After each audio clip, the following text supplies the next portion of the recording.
nagaan waaqayyoo hunduma keessanii wajjin haa ta'u. Ani Pastor Kaffiyaaloo Amanteen jedhama. Har'a gammachuu guddaa isaatu natti dhaga'ama. Sababiin isaa sagalee misraachoo yookaan gammachuu isinii qabadhee dhiyaadheera. Dhiyootti agayya yookaan Oogest gaafa ja'a dafinoo yookaan wiixata torbaniini sa'aatii 12 walakkaadha hamma sa'aatii 1tti TV jireenyaa irratti sagalee waaqayyoodhaa isinii qabanneetu dhiyaanna.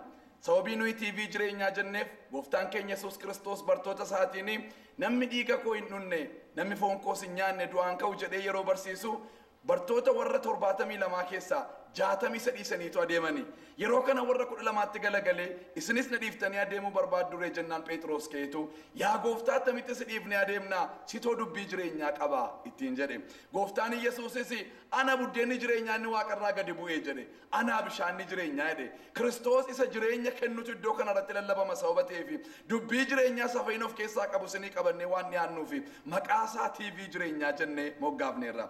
Kaayyoon TV jireenyaa gaan Efesoon boqonnaa 4 lakkoofsa 12-13 irratti caafame akkuma jiru waldaa kiristiyaanaatiif waaqayyo kennaa yeroo kenne kaayyoo gurguddaa 3 dubbate. Inni tokkoffaan qulqulloota hojii waaqayyo itti isaan barbaaduu fi qopheessanii ergu. Inni lammaffaan dhagna Kiristoosiin ijaaru. Inni sadaffaan immoo hamma qixxee safara Kiristoositti guddachuu isa jedhudha. Egaan kaayyoon TV jireenyaas isa kana. Kanaaf iyyuu hundumti keessan isa kana irratti kadhata keessaniin nu wajjiniin dhaabadhaa.